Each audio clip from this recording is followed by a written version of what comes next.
Just when you thought the Birds couldn't go any lower, they blew a 21-6 halftime lead, gave up over 30 first downs, and officially fumbled the NFC East all to a 3-win Arizona Cardinals team. If you thought locker room vibes were bad in 2023, wait till you hear what A.J. Brown and Jason Kelce said as we rang in 2024. Oh, and DeVonta Smith, he might have a serious injury, no thanks to the dumbest play call in NFL history. I'm Thomas Mott. This is the Thomas Mott Show.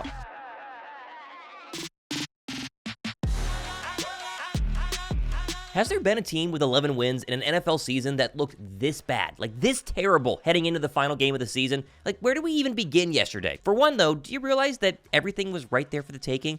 Like, the refs literally gifted the Cowboys the win on Saturday night, which was actually good for Philadelphia for the moment, because all we had to do, literally all we had to do, was beat a 3-win Cardinals team and a 5-win Giants team, and boom, you're going to be the number 2 seed and actually still have a chance at the number 1 overall seed heading into Week 18. But after a debacle yesterday at the Link, now Dallas wins the division next week by simply beating the Commanders, and the NFC playoffs officially run through San Francisco. Like, do you remember when Philly was 10-1 just a few weeks ago? 10-1. And now we're all but guaranteed the 5 seed. Every single playoff game will be on the road, and you're going to face Tampa Bay round 1. And honestly, the loss to Arizona was like a perfect encapsulation of the Eagles' entire season. We saw all 3 of the worst sides of Philadelphia. You had poor defense, you had horrible play calling at times, you had obviously bad coaching, and if you think the Eagles' locker room is on the verge of collapse, just listen to Jason Kelce try and hide being absolutely irate after the game. How frustrating is this? I mean, you had a couple leads at the end. Yeah. Next question.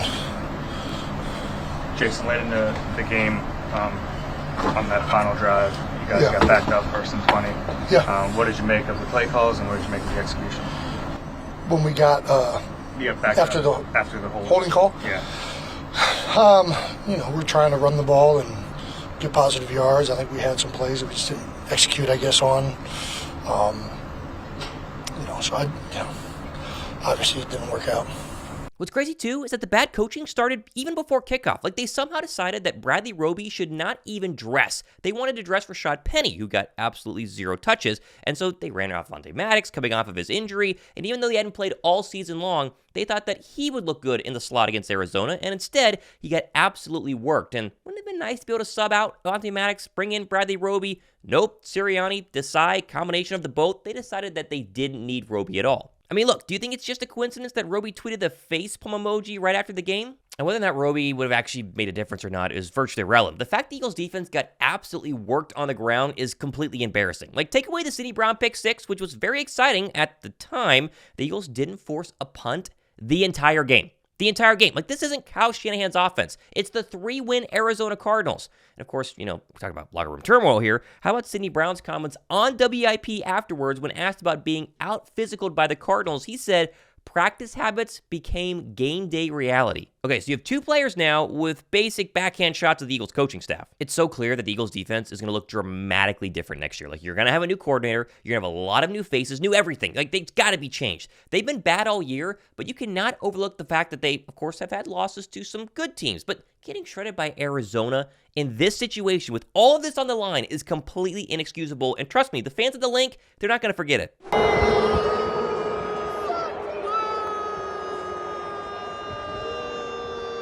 Now, equally as frustrating has to be the offense actually playing well, actually giving yourself a chance to win this game. Like 2 touchdown passes to Julio Jones. How about the fake brotherly shove pass? DeAndre Swift had some really nice carries. Like, the offense looked really good. Jalen threw 3 touchdowns for Pete's sakes yesterday. They scored over 30 points, and it did not matter. But the worst part is when you have all these weapons, right? 1,000-yard receiver A.J. Brown, 1,000-yard receiver DeVonta Smith, DeAndre Swift, the offensive line, and your final possession on offense, you go penalty, quarterback run, then a screen with DeVonta Smith as your lead blocker. Like, how are we, the fans, not supposed to immediately go to Twitter and start tweeting fire Brian Johnson and fire Nick Sirianni? Now, offensive genius Nick Sirianni, post-game, was asked about that exact possession sequence, and he said they were actually pretty good and probably should have worked. I think that's a conservative there. I mean, if they're blitzing a bunch of gaps right there, you're running a gap scheme that has a chance to hit for big yards that we needed to get back into it. We could have thrown it there too. We chose to go there. It didn't hit. But I think that sometimes with the gap scheme stuff that you do, it's more of you got to do some different things to cancel out gaps if they're bringing everything out. And so that's why we went that way. It didn't work. The screen. We're third and what was it? Yeah, that's tough you're going to have a hard time converting, and we got to get ourselves in a range. The wind was blowing into our face a little bit on that side earlier in the game, so we needed to get in better range to make sure that we took a 3-point lead there. And, hey, they went down and scored, and we didn't win the game. Okay, right. So you're telling me that having Smitty lead block on a play that hasn't worked all year was the right call, right? Like, that's what you're telling me? Even with that play probably resulting in DeVonta Smith having a serious injury as he was seen leaving the stadium with crutches and in a boot? Thankfully, though, John Clark tweeted this morning that sources confirmed DeVonta Smith has a mild ankle sprain and appears to have not suffered a very serious injury. Like, you can't tell me that the play calling is okay and also expect me to believe you whenever you say, oh, we're not going to panic. All of our goals are right ahead of us. We're actually still in the playoffs, so it doesn't really matter. We still have opportunity to get in. We're in the playoffs. We're going to, a lot of teams would want to be in the playoffs. We're in the playoffs. We still can do some things here. And our goals are still in front of us. Or, can you get the 1 seed? Can you win the division? I don't know. I know you can't get the 1 seed now. But, can you still win the division? Yes. Stick together because we still have goals and we still have things that we want to accomplish. Does anyone think the Eagles are going to get hot in the playoffs? Like, I'll gladly admit I was wrong if they go on a run here, but now you're on the road in the wild card round, on the road in the divisional round, and on the road for the NFC title game. You're telling me this team, with this defense and this play calling and this amount of coaching ineptitude, is going to go on a 3-game road postseason run? I'll believe it when I see it. A.J. Brown obviously doesn't think so. Like, watch this clip of him after the game and try and tell me he isn't completely fed up with the coaching staff. No, I'm not about to talk. Not going to talk today. Can you tell us why? That would be talking. There's nothing to say. I think you'll talk this week. You don't know. It ain't directly towards y'all though. So I just want to clear that up. That's my Like, there's no other explanation. Like, he literally said he isn't even mad at the Philly media like we thought he was. He's clearly fed up with the coaching staff. And, of course, now the question becomes, should Nick Sirianni lose his job over this debacle? Like, if the Birds don't go on a playoff run, there will be a serious question about Nick Sirianni, how hot his seat is, and should he actually remain the head coach of the Philadelphia Eagles. Like, Doug Peterson was fired for way less, and he has a Super Bowl victory under his belt. Honestly, though, I doubt they're going to fire Nick Sirianni. I mean, he has won a lot of games, as irrelevant as that feels right now. My guess is he'll be coaching for his job in 2024 with a bevy of new coordinators and personnel and players all around him. Now, of course, it is New Year's. That's why I'm a little tired, but I can't be mad today at everything. We got to be a little bit positive, and the positive was that Jalen Hurts played really, really well, as he has most of the season. Like, we forget that Hurts has been really, really good for a majority of these games, and yesterday, he was really, really good. I mean, 3 passing touchdowns. He led them on a drive to kick the go-ahead field goal. But it feels like coaching has let him down time and time and time again. And despite all of this, Hurts still seemed positive, whether he actually believes it or not, in his post-game press conference. If you don't do that,